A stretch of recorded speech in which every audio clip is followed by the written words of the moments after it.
ఆలోచన విరమించాలి, యథావిధిగా కొనసాగించాలి. యథావిధిగా కొట్టమంగళాపురం ప్రాథమిక పాఠశాల కొనసాగించాలి.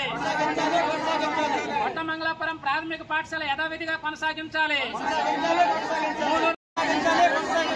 కొట్టమంగళాపురం ప్రాథమిక పాఠశాలను కొనసాగించాలి.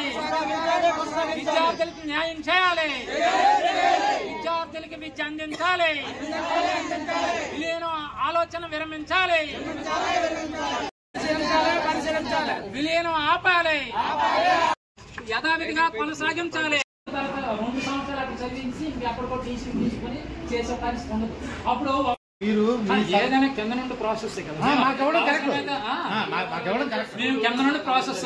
అవసరమైతే గ్రామ ప్రజలందరం కూడా డిఈఓ గారు వస్తారా, కలెక్టర్ గారు వస్తారా, వచ్చినంత వరకు మిలిటెంట్ ఆందోళనకి గొట్టమంగళాపురం ప్రజలందరూ ఉన్నారు. పార్వతీపురం మన్యం జిల్లా పాలకొండ మండలం గొట్లమంగళాపురం ఉన్నత ప్రాథమిక పాఠశాల యథావిధిగా కొనసాగించాలని చెప్పి గొట్టమంగళాపురం విద్యార్థులు తల్లిదండ్రులు ఇవాళ పాలకొండ ఎంఈఓ ఆఫీస్ దగ్గర నిరసన కార్యక్రమం చేపట్టడం జరిగింది.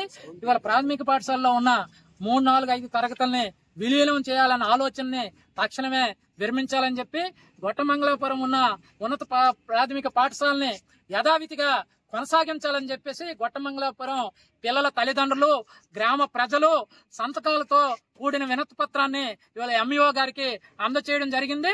తక్షణమే విలీనం చేసే ఆలోచన విరమించుకోవాలా, లేకుంటే గ్రామ ప్రజల మద్దతుతో పిల్లల తల్లిదండ్రులు ఉద్యమం తీవ్రతం చేయడానికి సిద్ధంగా ఉన్నారని చెప్పేసి రాష్ట్ర ప్రభుత్వానికి, అధికార యంత్రాంగానికి విజ్ఞప్తి చేస్తున్నాం. అటువంటి పరిస్థితులు రాకుండా యథావిధిగా ఇవాళ స్వాతంత్రానికి ముందు అక్కడ స్కూలు ప్రాథమిక పాఠశాల ఏర్పడ్డది, దాన్ని అక్కడే కొనసాగించాలని చెప్పి ఇవాళ నాగావళి నది ఉంది, ఇవాళ గోపాలపురం, రాజాం, పాలకొండ మెయిన్ రోడ్డు ఇవాళ ట్రాఫిక్ తో నిరంతరం కూడుకున్నది. ఇవాళ గొట్టమంగళాపురం ఉన్నత ప్రాథమిక పాఠశాల ఆ గ్రామంలోనే కొనసాగించేంత వరకు ఆ గ్రామ ప్రజలందరూ కూడా ప్రతిఘటించడానికి సిద్ధంగా ఉన్నారు. అధికార యంత్రాంగం దీన్ని పరిశీలించి అక్కడే కొనసాగించే విధంగా చర్యలు తీసుకోవాలని చెప్పేసి విజ్ఞప్తి చేస్తాం.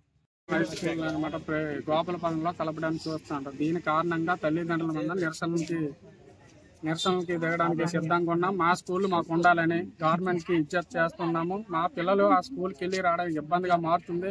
అది కాక అది నదీ ప్రవాహంగా ఉన్న స్కూల్ వాతావరణం, అది పిల్లలు వచ్చి రాగానే మాకు భయంకరంగా ఉంటుంది. దాని గురించి గవర్నమెంట్ కూడా చర్య తీసుకోవాలని మేము మనవి చేసుకుంటాం. మా స్కూల్ మా ఊర్లో ఉండాలని దీనిగా కోరుకుంటున్నాం.